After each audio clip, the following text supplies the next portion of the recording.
Assalamualaikum everyone. So we are essentially on the second last topic of our course. So topic number 8 start करेंगे आज, और जो नाम है वो सामने लिखा हुआ है, बैलेंसिंग ऑफ रोटेटिंग मासेस। तो रिलेटिवली सिंपल टॉपिक है, जो इसमें प्रिंसिपल्स अप्लाई हो रहे हैं तमाम आप पहले से पढ़ के आ चुके हैं। स्टैटिक्स के प्रिंसिपल ही अप्लाई होंगे, और जो कॉन्सेप्ट है वो आप जो है अभी इसमें समझ लेंगे कि किस तरह आप जो है सिस्टम को सॉल्व करते हैं या किस तरह आप सिस्टम को बैलेंस करते हैं। तो आगे बढ़ते हैं। सो ऑब्जेक्टिव्स जो हैं इस चैप्टर के, उसमें जो 2 पॉइंट्स हैं, पहला तो आपने ये समझना है कि जो मास अनबैलेंस किसी भी सिस्टम के अंदर होता है उसकी वजूहात क्या होती हैं। पहला जो पॉइंट है कि उसको समझना भी ज़रूरी है कि आखिर क्यों किसी भी सिस्टम के अंदर मास अनबैलेंस मौजूद है। सेकंड, अगर वो मास अनबैलेंस सिस्टम में है तो उससे आप छुटकारा कैसे पाएंगे, यानी कि आप सिस्टम को from an unbalance state balance state में कैसे लाएंगे। तो वो जो भी तरीके होते हैं वो हम यहाँ पे देखेंगे। अच्छा, पहले ये समझना ज़रूरी है कि भाई अनबैलेंस किस वजह से रोटेटिंग मशीन्स में हो सकता है। हम रोटेटिंग मशीन्स की ही बात करेंगे, लीनियर मोशन वगैरह की हम बात नहीं करेंगे। तो उसमें जो भी आपके गियर्स हैं, आपके शाफ्ट्स हैं, टरबाइंस हैं, आपके प्रोपेलर्स हैं, आपके फैन सिस्टम है, तो सब इसमें आपके शामिल हो सकता है। तो पहला जो रीज़न है वो तो ये है कि सिस्टम जो आपके पास जो कोई भी सिस्टम है उसकी ज्योमेट्री ही अनसिमेट्रिकल है। तो वेट डिस्ट्रीब्यूशन जो है वो बराबर नहीं है। तो जब वेट डिस्ट्रीब्यूशन किसी सिस्टम की बराबर नहीं होगी तो एक अनबैलेंस सेंट्रीफ्यूगल फोर्स अप्लाई करेगी उस पर। तो अनसिमेट्रिकल ज्योमेट्री से मुराद ये है कि जो ज्योमेट्रिक सेंटर है और जो सेंटर ऑफ ग्रेविटी है वो कॉन्साइड नहीं कर रहे, वो एक पॉइंट के ऊपर नहीं है। तो इस वजह से there will be unbalance forces on the system due to slight misalignment of a symmetrical object with the center of rotation because of assembly problem। ये बड़ा ही कॉमन एक प्रॉब्लम होती है जिसमें आप जब कपल कर रहे होते हैं शाफ्ट्स को, या प्रोपेलर को लगा रहे होते हैं, या आप जो इम्पेलर को लगा रहे होते हैं, या आप टर्बाइंस जो ब्लेड्स हैं उनको लगा रहे होते हैं, तो उसमें उसको अलाइन करना इज़ वेरी वेरी इंपॉर्टेंट। उसमें आपके पास कोई ना कोई जो है वो अलाउंस भी होता है, लेकिन उस अलाउंस के अंदर रहते हुए आपने अलाइन करना होता है। आपको ज़्यादा अगर उस अलाउंस से मिस अलाइनमेंट बढ़ जाती है तो सिस्टम, क्योंकि बहुत हैवी सिस्टम्स होते हैं ये, बड़े बड़े टरबाइंस जो लगे हुए हैं आपके, और या जो गैस टरबाइन में है, या टरबाइन के फैंस हैं, या प्रोपेलर के फैंस हैं, वो बहुत ह्यूज सिस्टम्स होते हैं। तो उसमें ज़रा सा भी जो और बहुत हाई स्पीड में वो रोटेट कर रहे होते हैं, तो उसमें ज़रा सा भी अगर मिस अलाइनमेंट आएगी तो it can be deadly dangerous है। ठीक है, तो उसमें काफ़ी प्रॉब्लम आ सकती हैं आपको, आपका सिस्टम सही तरह काम नहीं करेगा, ठीक ठाक इश्यूज आ सकते हैं। और जो मसले हैं वो भी सामने यहाँ पे भी नीचे लिखे हुए होंगे, तो उसमें उसको दोबारा डिस्कस करेंगे। Third is the material defects and dislocation. तो अगर मटेरियल जो आपने इस्तेमाल किया है उसी में प्रॉब्लम है तो जाहिर सी बात है कि सिस्टम आपका बैलेंस नहीं रहेगा। आपसे इसका रिजल्ट क्या होता है, तो ये जो फिगर है एग्जैक्टली वही यहाँ पे समझाने की कोशिश की गई है कि you can see the geometric centre, तो वो तो ज्योमेट्री की वजह से सेंटर में ही रहेगा, but the center of mass or center of gravity of the system is not at the similar position as of geometric center। तो इससे होगा क्या, सेंटर ऑफ मास अगर आपका सेंटर ऑफ जो ज्योमेट्रिक सेंटर है उस पर कॉन्साइड नहीं कर रहा है, तो इसका मतलब है कि आपकी जो मास की डिस्ट्रीब्यूशन है वो सिमेट्रिक नहीं है, आधे हिस्से में ज़्यादा मास है और आधे हिस्से में कम मास है। तो इससे इसका जो इन्फ्लुएंस होगा सिस्टम के ऊपर वो क्या होगा कि इस मास की वजह से एक अनबैलेंस सेंट्रीफ्यूगल फोर्स प्रोड्यूस होगी जो कि टॉर्क अप्लाई करेगी इस पॉइंट के अराउंड। ठीक है, जो कि हमें बेसिकली नहीं चाहिए। हम चाहते हैं कि हमारा सिस्टम बैलेंस रहे at a particular angular velocity या एट अ पर्टिकुलर आरपीएम, वो सही तरह काम करे अपना। तो जब भी सिस्टम में अनबैलेंस कोई चीज़ होगी तो सिस्टम सही तरह से काम नहीं कर पाएगा। और इस सेंटर ऑफ मास जो कि आपका मिस अलाइंड हुआ हुआ है, ये जिस अनबैलेंस जो आपके पास एक चीज़ नज़र आ रही है जो कि मास है, तो अगर ये इस तरह का अनबैलेंस कोई भी मास आपका इन तीनों में से किसी भी वजह से अगर सिस्टम में मौजूद होगा तो आपका centre of mass geometric centre है उससे कॉन्साइड नहीं करेगा। तो ये पूरी एक फिगर बताने का मकसद यही है कि आखिर एग्जैक्टली हो क्या रहा है, क्या फ़र्क पड़ रहा है सिस्टम में। अच्छा, नेगेटिव इफेक्ट्स क्या होंगे। जाहिर सी बात है कि जब आपका मास जो है वो डिस्ट्रीब्यूशन सही नहीं होगी तो आपकी जो बियरिंग्स हैं उस पर फ्रिक्शन भी आएगी, लोड जो है वो भी बढ़ेगा उसके ऊपर, produce unpleasant and even dangerous vibration and noise. कोई भी चीज़ अलाइन नहीं हो अगर, तो आप बहुत ही, एक तो उसमें से बहुत नॉइज़ पोल्यूशन होती है, second the vibration can be very dangerous, क्योंकि वाइब्रेशन के बाद जो है सिस्टम फेल भी हो सकता है। तो अक्सर आपने देखा होगा कि जो पंखा होता है उसमें बाज़ों का अगर अलाइन ना हो या फ्रिक्शन ज़्यादा हो या बियरिंग टच कर रहे हो तो बड़ी एक उसमें से जो है एक अनप्लीजेंट नॉइज़ आती है। तो वो भी बेसिकली यही होता है कि आपका जो फ़ैन है वो बैलेंस नहीं है। कोई भी चीज़ जो कि गोल घूम रही है, जो रोटेटिंग मशीन्स में के तौर पे इस्तेमाल की जा सकती है, तो उसमें ये प्रॉब्लम आ जाती है। और इसको ख़त्म करने के लिए ज़ाहिर सी बात है कि आपको बार बार मेंटेनेंस करना पड़ेगा, क्योंकि आप उसको एक बार अलाइन करेंगे, आफ्टर सम टाइम, आफ्टर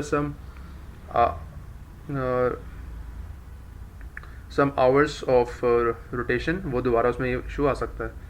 तो सबसे जो डेंजरस है वो बेसिकली वाइब्रेशन ही है, और आपका सिस्टम फेल भी हो सकता है। अच्छा, यहाँ पे जो है वो एक वीडियो मैं आपको दिखाना चाह रहा हूँ ताकि थोड़ा सा आपको आइडिया हो कि सिस्टम जो है वो किस तरह हम इसको बैलेंस करते हैं।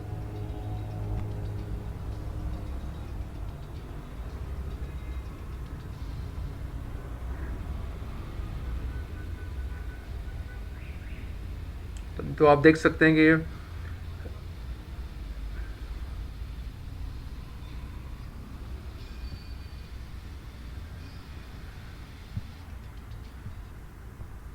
एक सेकंड में ज़रा इसमें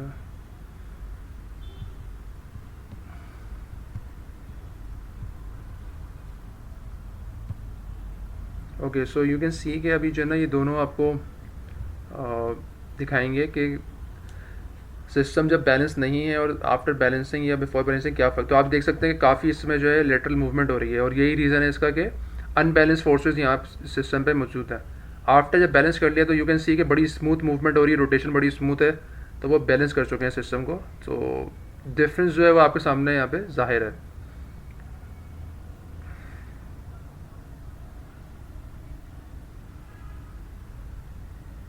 So they are basically using an instrument, वो निकालना चाह रहे हैं कि किस एंगल पे जो है वो अनबैलेंस है, एंगल्स वगैरह उसको उनको बताएंगे क्या मास और किस एंगल के ऊपर वो अनबैलेंस सिस्टम मौजूद है। तो उसके अगेंस्ट जो है वो एक और उसको बैलेंस करने के लिए दे विल अप्लाई अपोजिट मास, जो कि उस सेंट्रीफ्यूगल फोर्स को बैलेंस करेगा।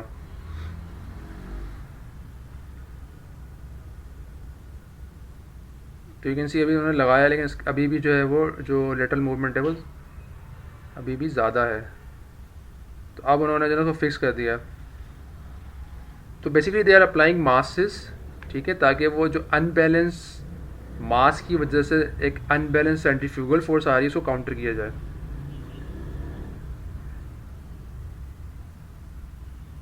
अभी दोबारा चेक करेंगे उसको। तो यू कैन सी काफ़ी जो मैग्नीट्यूड है वो कम हो गया। अब जो पहले मैग्नीट्यूड था वो कम हो चुका है। अब ये मज़ीद इसको पूरा के ट्रायल एंड एरर के साथ चलता रहेगा। ये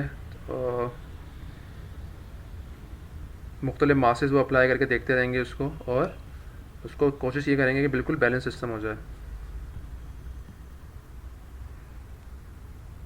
नाउ यू कैन सी कि काफ़ी हद तक सिस्टम स्मूथली जो है रोटेट कर रहा है।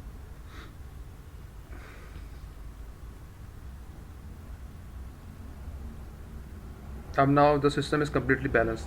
तो बेसिकली ये कॉन्सेप्ट होता है कि आप आइडेंटिफाई पहले ये करते हैं कि सिस्टम में अनबैलेंस जो फोर्सेस आ रही हैं वो किसी मास की वजह से आ रही हैं, तो वो मास कहाँ पर है, और फिर उसके अगेंस्ट आपको एक बैलेंस मास लगाना होता है ताकि वो जो सेंट्रीफ्यूगल फोर्स क्रिएट हुई थी फ्रॉम एन अनबैलेंस्ड मास उसको आप काउंटर कर सकें बाय अप्लाइंग अ मास जो कि कैंसिल आउट कर देगा पिछली सेंट्रीफ्यूगल फोर्स को। तो बेसिकली ये कॉन्सेप्ट होता है। तो हम आगे चलते हैं और हम अब मुख्तलिफ केसेस देखते हैं कि किस तरह हम अपने सिस्टम को सॉल्व करते हैं। सो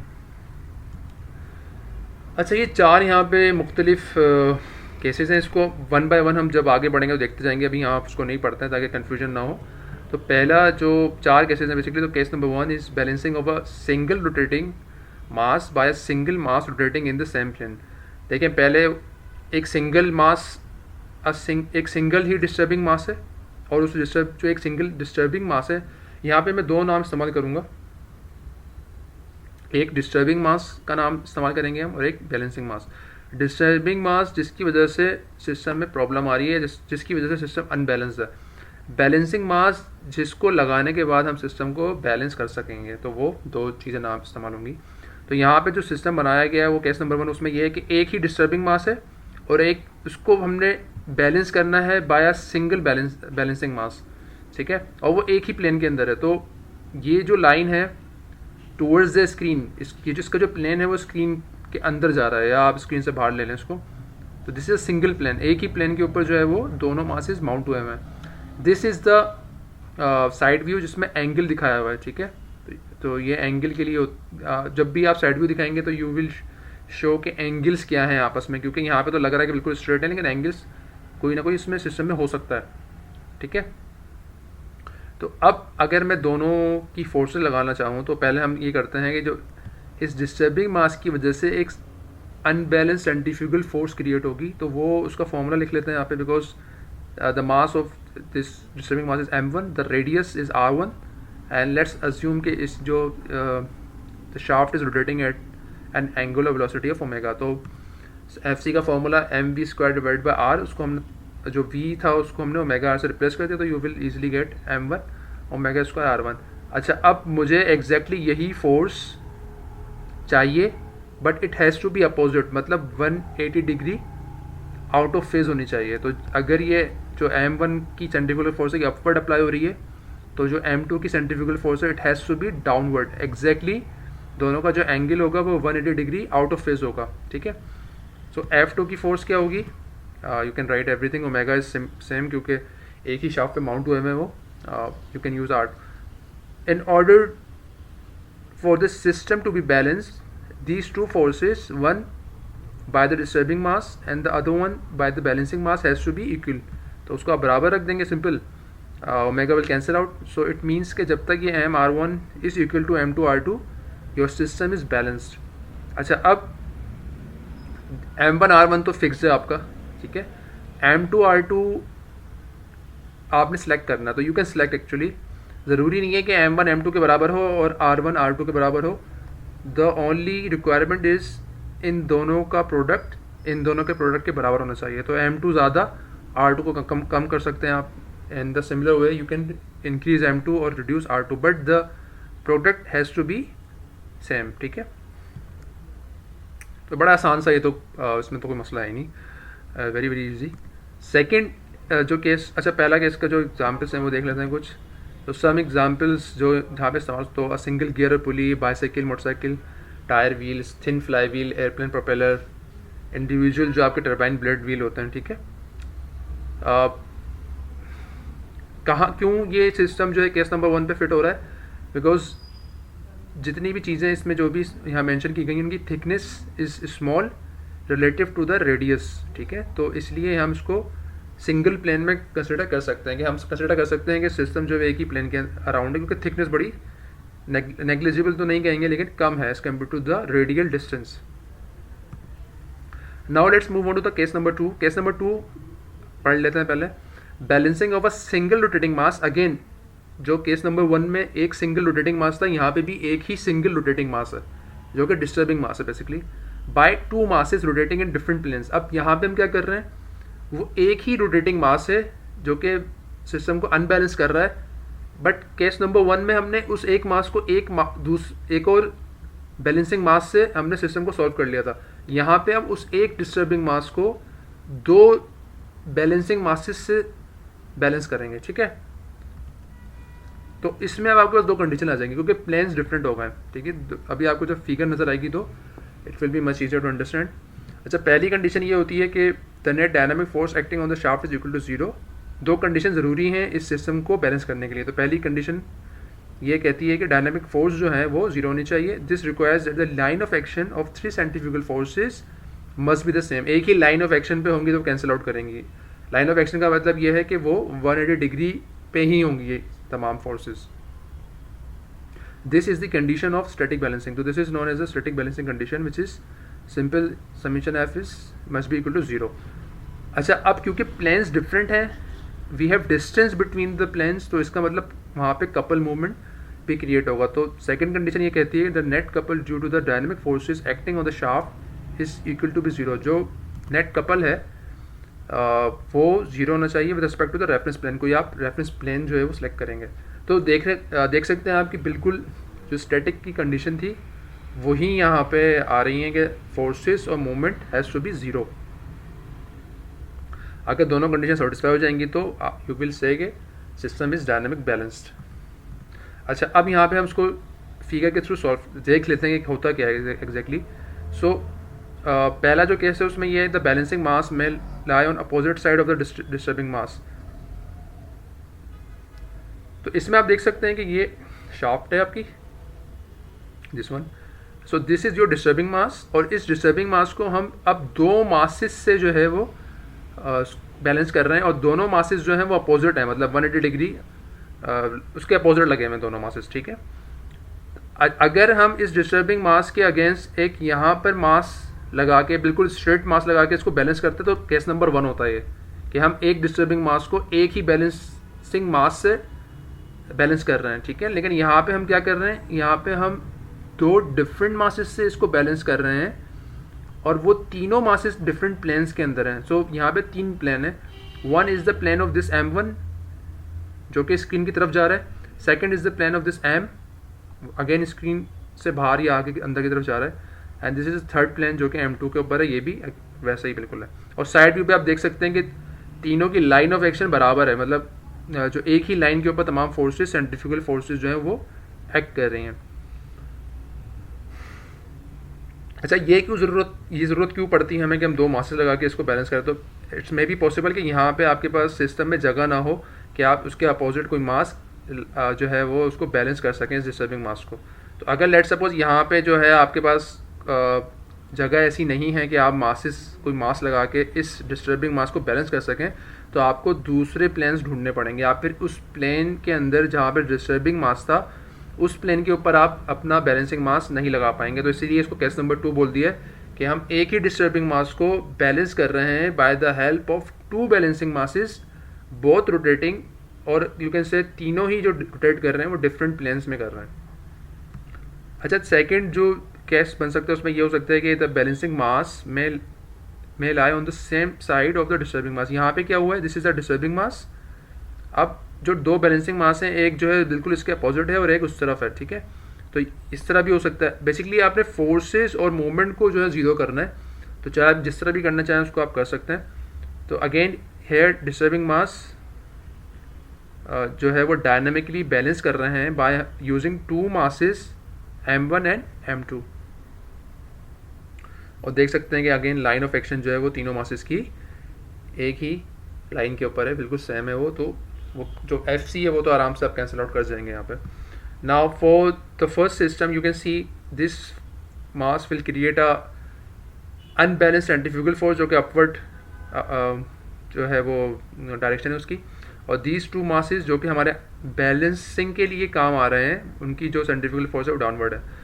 तो condition number 1 is force balance. So very easy, FC1 has to be equal to FC1 plus FC2, ठीक है। तो ये आपके पास इक्वेशन बन के आ गई। Second, you need to apply the moment balance. तो अब यह अगर आप इस सिस्टम की बात करेंगे तो आपको किसी एक पॉइंट पे मोमेंट लगाना पड़ेगा। तो हमने यहाँ पॉइंट P के ऊपर मोमेंट लगाया है, तो you will get an equation of moment, ठीक है। और फिर उसको सॉल्व कर लें आप, उसको P पे भी लगा सकते हैं, Q पे भी लगा सकते हैं, इट्स योर चॉइस। तो अब you have 2 equations, one is this one, condition number 1, and the condition number 2 की जो इन दोनों में से कोई भी इक्वेशन यू कैन यूज़। जब तक आपका सिस्टम इन दोनों इक्वेशन को सेटिस्फाई कर रहा होगा, your system will be in dynamically balanced, ठीक है। अच्छा, सेकंड कंडीशन जो थी जिसमें आपके पास जो 2 बैलेंसिंग मासेस थे वो अपोजिट थे, वो यहाँ पे गिवन है। तो यहाँ पे भी एग्जैक्टली वही कॉन्सेप्ट है कि फोर्सेस FC अपवर्ड है, FC2 भी अपवर्ड है, बट FC1 इज डाउनवर्ड। तो आप उसको साइड व्यू से इस तरह देख सकते हैं। तो again FC plus FC2 must be equal to FC1 जो कि फोर्स बैलेंस बन गई है, और फिर आप अगेन P या Q पे मोमेंट लगा सकते हैं, चेक कर सकते हैं उसको। तो अगेन दोनों जब भी इक्वेशंस जो हैं वो सेटिस्फाई होंगी तो सिस्टम आपका डायनेमिकली बैलेंस सिस्टम कहलाएगा। तो ये कंडीशन केस नंबर 2 था, जिसमें आपके पास दोनों जो दो बैलेंसिंग मासेस थे वो दो हमने इस्तेमाल किए थे एक डिस्टर्बिंग मास को बैलेंस करने के लिए। अच्छा, अब हम चलते हैं केस नंबर 3 पर, जिसमें आप balancing of several masses rotating in the same plane. तो यहाँ पे अब ये हो रहा है कि आपके पास बहुत सारे मासेस लगे हुए हैं। केस नंबर 1 केस नंबर 2 में एक ही मास था और उसको हम बैलेंस कर रहे थे। यहाँ पे क्या हो रहा है, सेवरल मासेस है but they are rotating in the same plane. ठीक है,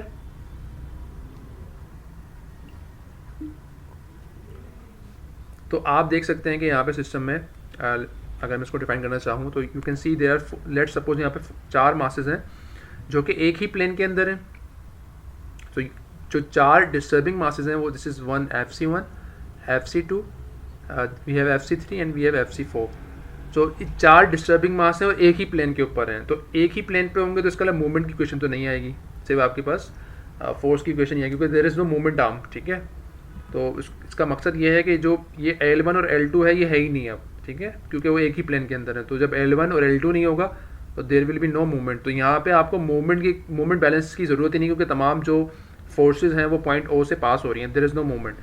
बट देयर आर 4 फोर्सेज। अब एक तरीका तो ये है कि 4 फोर्सेज को आप बैलेंस करने के लिए 4 बैलेंस फोर्सेज अप्लाई करें। ठीक है, लेकिन ये कोई बहुत अच्छा जो है तरीका नहीं है, क्योंकि इसका कॉम्प्लेक्स हो जाएगा आपके पास। आपको 4 मुख्तलिफ जगहों पे फोर्सेज अप्लाई करनी पड़ेंगी। फॉर एग्जांपल FC1 को कैटर करने के लिए you need to apply a force opposite to FC1। FC2 को कैटर करने के लिए you need to apply a force opposite to FC2 and so on. तो हम करते हैं कि आसानी के लिए हम करते ये हैं, we replace this system FC1, FC2, FC3, FC4 का रिजल्टेंट निकालते हैं हम। तो यहाँ पे जैसे आप देख सकते हैं कि इन्होंने यहाँ पे ये रिजल्टेंट निकाला हुआ है। तो अब जब रिजल्टेंट आ गया इन चारों फोर्सेस का, तो आपने इन चार फोर्सेस थी उनको रिप्लेस कर दिया है बाय देयर रिजल्टेंट। तो नाउ अब आपको रिजल्टेंट को बैलेंस करना है। तो रिजल्टेंट को बैलेंस करने के लिए you just need to apply similar amount of force in the opposite direction. तो if FC is going in this direction upward, तो आपको उस FC जो कि रिजल्टेंट थी अनबैलेंस फोर्सेस की, उसके अगेंस्ट आपको एक फोर्स लगानी पड़ेगी जो कि FC ही के बराबर होगी, बट दोनों जो हैं वो अपोजिट होंगे, यानी कि दोनों का जो एंगल होगा वो 180 डिग्रीज में होगा। ठीक है, तो इसको मैथमेटिकली सॉल्व करने के लिए इट्स वेरी इजी। पहले तो आपको सबको सेंट्रीफ्यूगल फोर्सेस निकालनी है। नाउ यू कैन ईजिली सी कि यहाँ पे फोर्सेस के कंपोनेंट्स बन के आएंगे। तो FC1 will have 2 components, sine and cosine. ठीक है, तो हम यहाँ पे हॉरिजॉन्टल और वर्टिकल का नाम इस्तेमाल करते हैं और हम तमाम सेंट्रीफ्यूगल फोर्स को ऐड कर लेंगे। तो अब हॉरिजॉन्टल का मतलब जो है वो भी बात है कि आप एक्स एक्सिस की बात कर रहे हैं। अच्छा, जो सेंट्रीफ्यूगल फोर्स होती है वो तो M1 R1 ओमेगा स्क्वायर, इसमें ओमेगा स्क्वायर भी आता है। ठीक है, लेकिन हम यहाँ ओमेगा स्क्वायर इस्तेमाल नहीं कर रहे हैं। वजह क्या है इसकी, हम ज़िंदगी आसान कर रहे हैं अपनी। ओमेगा जो है वो कांस्टेंट है पूरे शाफ्ट के लिए, तो हम ओमेगा हर जगह मल्टीप्लाई करें, उससे बेहतर है कि हम सिर्फ MR इस्तेमाल कर लें और उसके साथ कोसाइन तो लगेगा क्योंकि एक्स कंपोनेंट की बात हो रही है। और वाई में जो V है उसमें आप वाई कंपोनेंट की बात करें तो there will be a sine component. तो जो फॉर्मूला था FC का सेंट्रीफ्यूगल फोर्स का वो ये था, बट ओमेगा इज कांस्टेंट, तो हम ओमेगा को इस्तेमाल नहीं करते, क्योंकि ओमेगा को इस्तेमाल करेंगे तो हर जगह ही आपको मल्टीप्लाई बेसिकली करना पड़ेगा और उसका कोई जो रिजल्ट है उसमें कोई फ़र्क नहीं पड़ेगा। तो हम जो है वो फोर्सेस के बजाय सिर्फ MR और कोसाइन या साइन को इस्तेमाल करते हैं। ठीक है, तो यूनिट भी जाहिर सी बात है इसका न्यूटन में नहीं आएगा, इसका जो यूनिट आएगा वो kg मीटर्स में आएगा, बट इट्स ओके बिकॉज वो डायरेक्टली प्रोपोर्शनल ही है।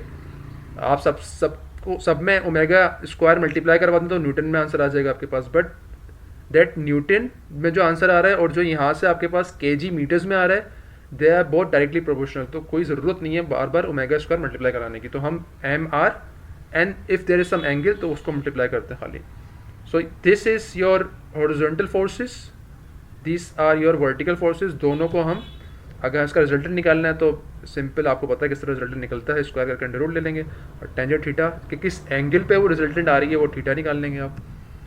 और फिर अब ये जब आपके पास FC आ गई है which is in this direction, तो इसके अगेंस्ट आपको फोर्स अप्लाई करनी है, और फोर्स अप्लाई करने के लिए you need to apply a mass, ठीक है, क्योंकि मास ही सेंट्रीफ्यूगल फोर्स, जो बैलेंस सेंट्रीफ्यूगल फोर्स है वो क्रिएट करेगा। तो हमें मास और एम आर, मुझे पता है कि जो एफ सी है उसका फॉर्मूला ही एम आर है खाली, और ये क्योंकि ये एक ही लाइन के ऊपर है तो देर कोई रिक्वायरमेंट नहीं है साइन या कोसाइन लगाने की, ठीक है।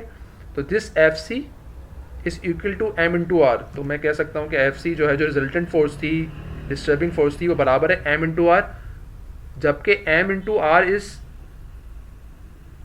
The multiple of M which is balancing mass का वेट मास आ गया, और आर जो है उसका रेडियस आ गया। तो यू कैन अगेन, ये कांस्टेंट नहीं है, आप कुछ भी इस्तेमाल कर सकते हैं, यूनिक नहीं है ये।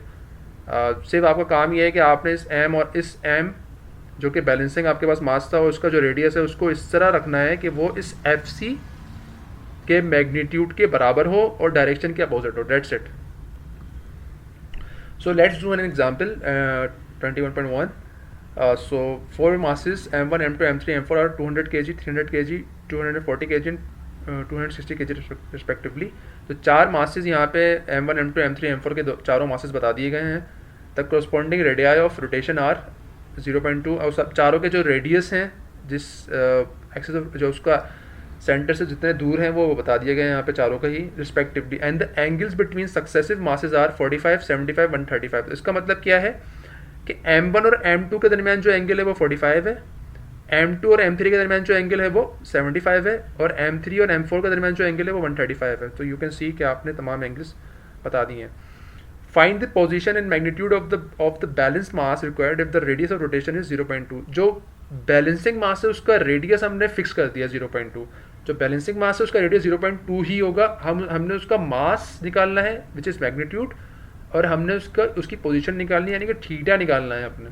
तो पहला काम क्या है कि हम ये सारे स्टेप्स दोबारा लिखे हैं, तो उसको हम आगे स्किप करते हैं। जी हाँ, तो तमाम अच्छा पहले तो काम आपने ये करना, थीटा जो आपके पास सारे गिवन थे यहाँ पे, वो बी मतलब मासेस के दरमियान के एंगल्स थे, यानी कि M1 और M2 के दरमियान 45 एंड सो ऑन। हमें तमाम एंगल्स जो है वो एक्स एक्सिस से चाहिए काउंटर क्लॉकवाइज, ठीक है। तो जाहिर सी बात है कि आप बड़ा आराम से निकाल सकते हैं। तो अज्यूम अगेन हमने क्या किया कि हमने 200 जो केजी का मास, जो सबसे पहला मास था, उसको हमने एक्स एक्सिस पर रख दिया ताकि आसानी रहे, कोई मसला ना हो। तो उसका थीटा 0 हो गया। For the 300 kg mass the angle between these two masses is 45, तो 45 ही रहेगा। फॉर दिस 240 kg मास, तो 300 और जो 240 के दरमियान का जो एंगल था वो आई थिंक 75 था। तो 75 + 45, तो टोटल जो एंगल है इस 240 किलोग्राम मास का from the x axis counter clockwise is 120 degree. तो ये आ गया यहाँ पे। एंड सो ऑन, आप थीटा 4 के लिए भी उसको ऐड करके निकाल सकते हैं। तो वो बन रहा है हमारे पास 255। तो ये तमाम जो एंगल्स हैं ये आपने एक्स एक्सिस से निकालने हैं काउंटर क्लॉकवाइज, ठीक है। तो आपको एम भी पता है, आर भी पता है, तो you can find M1 R1 for all the masses जो अनबैलेंस मासेस हैं। और आप थीटा भी पता चल गया, तो आप जो क्या करेंगे, हॉरिजॉन्टल फोर्सेस निकाल लेंगे, तमाम cos थीटा लिख के उसको जो आप ऐड कर लेंगे, तो you will get result in kg metres. Again force नहीं है तो न्यूटन नहीं आ रहा है, क्योंकि ओमेगा स्क्वायर से मल्टीप्लाई नहीं किया है हमने। And similarly for vertical forces similar concept, sine लग जाएगा और तमाम आप जो हैं फोर्सेस को ऐड कर लेंगे। तो now this is the horizontal component of resultant और this is the vertical component of resultant निकालना दोनों का। तो ये क्या बता रहा है, दिस इज सेइंग कि ये जो इतने kg मीटर्स की उसको फोर्स तो कह नहीं सकते, इतनी जो मास और जो रेडियस है उसका जो मल्टीपल है वो रिजल्टेंट है इन चारों मासेस का। अब वो ठीक है, तो अब मुझे इतना ही kg मीटर में अपनी बैलेंसिंग मास लगाना है, ठीक है। तो दिस 23.2 जो कि रिजल्टेंट था अनबैलेंस सिस्टम का, उसके मुझे अपोजिट इतनी ही वैल्यू का but opposite in direction balancing mass लगाना है। अच्छा, रेडियस जो है वो गिवन है 0.2 बता दिया था कि हमने जो बैलेंसिंग मास लगाना है वो 0.2 रेडियस पे लगाना है। तो I can easily get the mass. तो 23.2 को मैं R 0.2 एम आर के बराबर हो गया है वो, ठीक है।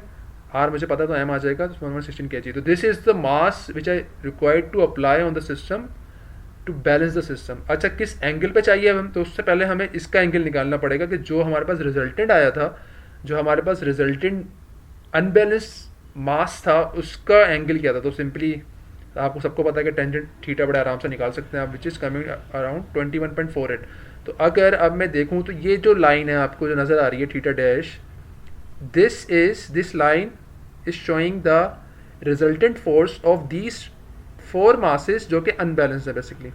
तो मैं इन 4 masses को, जो 4 masses हैं आपके, इनको रिप्लेस कर सकता हूँ by a single vector which is going in the positive X and positive Y direction. इसका एंगल जो है वो थीटा डैश है, ठीक है। तो ये तो हमने रिप्लेस कर दिया। अब इस अनबैलेंस जो एक ही आपके पास अनबैलेंस फोर्स है, इसको आपने बैलेंस करने के लिए इसके अपोजिट आपको उतनी ही फोर्स चाहिए, ठीक है। तो उसके लिए जो मास है वो ये आ गया आपके पास 116 kg, और रेडियस जो है वो गिवन था 0.2। तो अब एंगल कितना होना चाहिए? If this theta dash is 21.48, तो जो टोटल एंगल होगा एक्स एक्सिस से इस बैलेंसिंग मास का, it has to be 180 plus 21.48, 180 degree out of phase होंगे। तो ये जो टोटल एंगल इसका इस मास का जो बनेगा वो 201.48 बन जाएगा आपका। तो ये एक तरीका है जिससे के थ्रू आप बड़े आसानी से सिस्टम को बैलेंस कर सकते हैं। तो आई होप आप लोगों को चीज़ें समझ आ जाएंगी। अब हमारा जो केस नंबर 4 है उसको इसके नेक्स्ट वीडियो में हम स्टार्ट करेंगे इंशाल्लाह, and then we will move forward. So जब तक के लिए अल्लाह हाफिज़, टेक केयर, बाय बाय।